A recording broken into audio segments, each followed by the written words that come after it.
an overachiever, a people pleaser, or one of those people who is booked so heavily and keeps taking on more, but are also secretly feeling burnt out and exhausted, this episode is for you.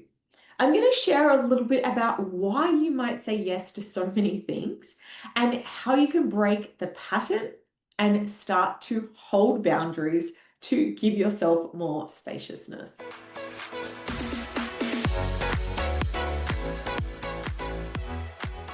So today we're going to talk about how to stop saying yes to everything. A lot of business owners I work with and that I am friends with have a yes addiction. I have to admit, I'm recovering at one of these. The thing is, with us entrepreneurs, we have a lot more energy and enthusiasm than the average person. So what we tend to do is take on a lot more than the average person. Let me share an example of this. I run a full-time business. My husband runs a full-time business and I help him out with his business. I've got my health and fitness that I'm quite focused on. We're obviously running a household with little kids. We've got the family finances, managing the house, the kids' sport. And about 18 months ago, I was asked if I would be the president of a not-for-profit organization. And I totally thought, yeah, absolutely, I can do that. I'm also the mum that constantly offers to look after other kids, and I seem to have a revolving door of dogs that we look after. And the thing is, I have a big heart. Like, I do genuinely want to help other people. I want to create a positive impact in this world.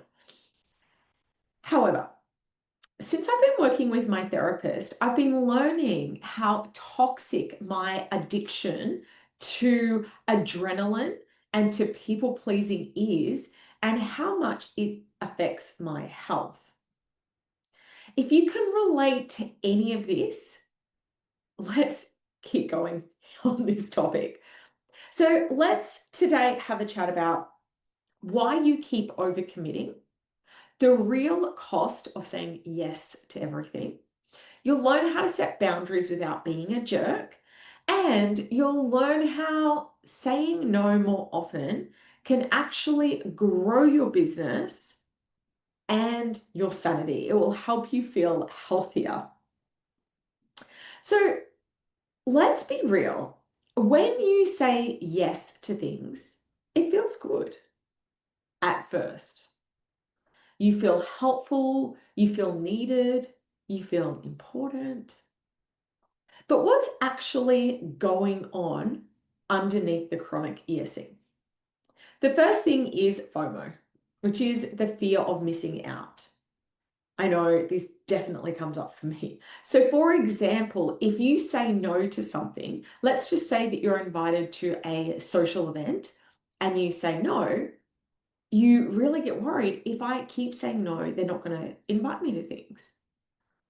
You may also find the fear of conflict popping up. So, if I say no to this, people are going to think that I'm rude or ungrateful. Then there's the fear of not being liked. People aren't going to like me if I don't do all the things all the time. And when you dive a little bit deeper, you might be able to find where this has actually come from. When I dove into this with my therapist, we realized that I actually had a sense of obligation around this, which we think might have come from my childhood. So I'm the eldest of 5 children. My mum also ran a family daycare, which is basically like a childcare center. And when I was 15, my mum had my youngest sister. So I was sort of that, almost like a second mother figure for my younger sister. I was changing her nappies, I was helping out a lot with her. And to get a bit more context around our family dynamic, we had no spare money. We had no cleaner, we didn't have any support, we didn't have any luxuries. We were doing it, we were doing it pretty tough. So it wasn't an option for me to say no. We all had to chip in. I remember that particularly when my little sister got older, everyone had a night where they had to cook for the family. We used to have these big piles of washing. I'll never forget these big piles of washing. We had this table. It was not just like a normal size table, it was like an enormous table. And it was constantly filled with washing. And we all just had to keep going and keep folding and folding and folding. So it wasn't an option to say no, because I had this sense of I have to. And I know that I still feel that now. So you might be able to dive a little bit deeper into where your people pleasing has come from. And then I want you to take a moment to think about your pattern of saying yes to everything, how this might show up in your business. Maybe you might find that, a client says to you, hey, can you just throw in this for free and not charge me? Maybe your clients constantly contact you outside of business hours. And the mindset stories begin because you start to think, if I say no, I'll lose the sale or the client or the opportunity. If I'm not continually available and over delivering, they'll fire me. So here's a truth bomb. Every time you say yes to the wrong thing, you're saying no to something that might be the right thing. Let's start with talking about setting some boundaries in business. So, firstly, you're not alone if you struggle with this. I think that this is something that every business owner struggles with at times. But some examples of how it might show up is when you say, yeah, I can do that for you. And then it ends up taking hours. I know that I have, offered to help out people. My cousin started a business and I was like, yeah, for sure, I'll help you with it. I totally didn't mind that, by the way. But there are some examples like that where I felt resentful after. You might find that you are giving discounts. You might find that you say yes to collaborations, even though it totally drains your time and energy and you're actually getting zero return on that investment. Or another thing that you might find is that you let clients scope creep because you want to be nice. So let me give you permission right now. You are allowed to say no. You're allowed to say no to unpaid work. You're allowed to say no to discount requests. And you're allowed to say no to low vibe opportunities. In fact, protecting your time is a CEO skill. So a quick reframe can be saying no is a redirection back to your priorities. Food for thought. Okay, let's bring it closer let's talk about home and personal life. So if you, on top of your business, are juggling a whole bunch of other things, maybe you're a parent, a partner, a friend, emotional support human, I don't know. You might be saying yes to a lot of things. Some examples might be volunteering when you don't have the capacity, that was me, hosting events, catch-ups with people who drain you, doing everything for your household, doing favors for everyone else without ever getting any in return. So let's call it what it is. This is basically, if you are doing things at your own expense and sitting in resentment after, you are basically being a martyr, which doesn't make you a better human. It just makes you resentful. So you're allowed to say, that doesn't work for me, or I'm not available, or thanks, but I'll pass. So here's the thing that's a little bit challenging about this. When you do start to, if you've always been a yes person and you stop saying yes to everything, there are going to be some people in your world who don't like it. And it's going to be a bit uncomfortable, both for you and also for them. But what will happen is that they will learn to respect that. If you're always the person who gets dumped with everything, everyone else will always continue to expect it. So let's talk about how to start saying no. I think first and foremost, decide in advance your boundaries. Set your non-negotiables. So some examples of this might be, I never work for less than X dollars an hour. Your boundary might be, I don't do unpaid collaborations. Your boundary might be, I don't do unpaid collaborations with anyone who doesn't have a bigger audience than me. Like there might be some exceptions around this. And again, you can set this in your personal life as well. I don't host every single time for the same friendship group. I'll do it every third or fifth time. I'm not going to look after other people's children because I don't enjoy it. Maybe that's something that resonates for you. So the first thing is actually just get clear, like what are my boundaries? What are my boundaries in business? What are my boundaries in my personal life? Like actually articulating and getting clear about it, and also identifying the nuances.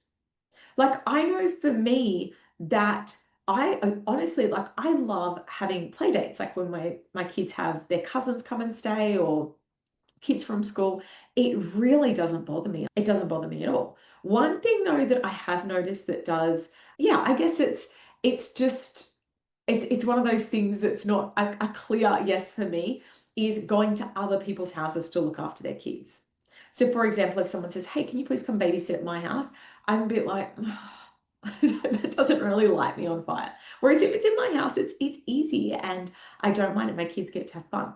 So think about the nuances around your boundaries as well. Think about the nuances around business. Because, I say, I am not available for unpaid collaborations. But if Amy Porterfield contacted me and said, hey, Claire, would you be open to doing something? I'd be like, hell yeah, Amy, at least at this point in my business journey. So think about what those nuances might look like. And at different stages, they'll be different too. I mean, it's only been recently that I am a hell no, unless it's paid speaking. For ages, I was like, do you know what? I'm happy to get in front of new audiences. So I was really open to that opportunity to speak, even if I wasn't being paid for it. So it might change at different stages of your journey. Now, this next tool is one of my favorites to stop saying yes to everything. It is to pause before replying. And the second bit of that works really well for me, is to bounce it off someone else. And what I mean by bounce it off someone else is chat to someone independently and hear what their thoughts are on it. Let me give you an example of this. So I'm one of 5 kids, as I mentioned, and every second Christmas, we all get together and we're all going away. And one of my brothers posts in our sibling chat this week and says, I didn't book any accommodation. There's only a 2-bedroom available. Now, I booked a 3-bedroom apartment with a beautiful ocean view, and I instantly went to grab my phone and say, hey, you can have my apartment and I'll just take the other one. And then I thought about it. I'm like, well, no, I booked ages in advance, and I had really wanted my kids share in our little beach shack. Our kids share bunk beds and they are always in the same room when we go on holidays. And I thought it would be really nice for them to just have a couple of nights where they get their own bedroom for a little while. And so every part of me was like, I want to jump in and I want to help. My brother doesn't have enough space. And I thought, I'm just going to sit on this for a message. And I'm also going to go and tell my husband and see what his thoughts are. And he was like, no, that's our room. We've got the ocean room. And, we had booked it. So when I bounced it off someone else, I was able to get a bit of perspective. And I didn't jump in and offer straight away. Sometimes I think we forget that everyone else's stuff isn't always our problem, particularly if you're a people pleaser, an overachiever type. I know, for example, a lot of people have, unwell family members, and they are the default person who is going to the medical appointment, showing up, doing all of the things, even if there's other people around and available who just don't step up and do it. Everything is not always your problem to solve. Okay, the next part of this is having a go-to script. So if you are someone who's like, yeah, sure, I can do that. Absolutely, I'll do that. Yeah, no problems. I'll bring the food for the barbecue. There's a couple of phrases that you can pull out that can be your little toolkit. Now, here's just some examples. I want you to get some that are right for you and that are in your own vocabulary that will feel aligned. But some examples could be, let me think it over and come back to you in a few days. That's one that I love to use because it just buys me a bit of time. Instead of just saying, yeah, sure. And then later being like, why did I offer to do that? Yep, let me think it over and I'll come back to you. You can say, I only do whatever. So for me, one of the things that I say is I only do paid speaking these days and my rate is X. Let me know if you'd like the link to book in. Or you can just keep it really general. Thanks so much for thinking of me, but unfortunately I'm at capacity right now. Come up with some little go-to scripts that can be your default thing to go to when you normally say yes. You can have a little phrase, even if it's just something to buy you a bit of time. Following on from this, I think that it's also a very clever idea to communicate clearly what your boundary is. Because a lot of people don't have the courage to have the uncomfortable conversation around it, and the other person is left confused, unsure. So have the clear communication around exactly what the boundary is. So, like, for example, you could say, hey, mum, look, I'm more than happy to host at my house. However, I don't want to have to always be paying for the food to feed everyone. So I'm happy to host it at my place so long as everyone chips in and brings some things along. Or in business, it might say, look, I am happy when, we've designed your brand new launch. I'm happy to respond to emails. We're just going to be jumping in and doing the big campaign, and I'm going to show up live to the launch event and everything for that week. However, outside of that, I'm only available between 9 a.m. and 5 p.m. Because when you communicate clearly exactly what that boundary looks like, it just helps set expectations, because otherwise the other party is guessing, wondering what's going on. I really believe that clarity breeds trust. The next thing to do, if you have an opportunity come up and you're like, is this a yes? Is it a no? Check it if it does feel good. Sometimes it does feel good. Like, I said that I do a lot of dog sitting, and I love dogs. And sometimes it feels good and sometimes it doesn't. And it's learning, like, what does this look like? I know for me, with my clients, when I get to the end of this 60-minute call with them, I don't necessarily go 3 minutes to go and cut off the call straight away. Sometimes we take it a little bit further, and that feels really good to me, to make sure that we've finished out a conversation if that's needed for that particular call. Obviously, don't want to be making all of my calls run over, but it feels good to me. It doesn't feel great to be cutting people off halfway through, a conversation, because that's my boundary. The next thing, and the final thing actually, is to hold your boundaries. If you go through the discomfort of that communication, be it with your mum, the catering, or in your business, you have to hold it. Because if you continually keep breaching that boundary, you're basically saying it's okay. So, for example, if you've had the conversation and you're like, Mum, I'm happy to always host, but everyone needs to bring the food so that I'm not paying for it all. And then she goes, hey, great, we're all coming on Saturday. What can we bring? And you go, oh, don't worry about it. I've got this one. And that's the first time. Then you do it again. Then you do it again. No wonder people come to expect it. And if you tell your clients, hey, I'm not available, on the weekends, and then if they message you, you keep replying to them, it's not surprising that they, even though your contract or your conversation might have said that, if through your behavior you're demonstrating something else, you're leaving someone feeling very confused around what this looks like. And on this note, I do want to share that a lawyer friend of mine told me that even if you've got a written contract, If your behavior continually is different to what's in your written contract, it can actually, in terms of the legal agreement, change what your agreement is. So let me share what I mean.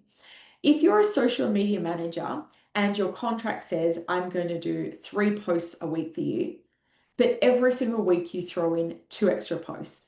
And for 6 months, you've been doing 5 posts every week. And then one day you crack the shits and you're like, I'm only going to do 3 posts. The fact that you have continually been doing 5 for a long period of time actually sets a new precedent of what your agreement is. Now, I'm not a lawyer. Please go and get your own legal advice. But this can actually happen. And regardless of the legal implications, it also expectation-wise modifies what each party is expecting. Look, I want to wrap up by saying hard is no. I know that I still screw up and say yes to things and then later regret it. But I have been doing this work and I am learning to be so much better at saying no. And honestly, it feels great. Awkward in the moment, but great long term. Because every yes has a cost. Your time, your energy, your peace, and ultimately your profit. So start saying no more often. Start saying yes to your own priorities. Start saying yes to your own next level. You don't need to explain your boundaries, although I think that it is helpful, but you do need to keep them. Let me know if this episode resonated with you. Feel free to drop me a DM over on Instagram. I'm at Clare, Clare _Wood_coach.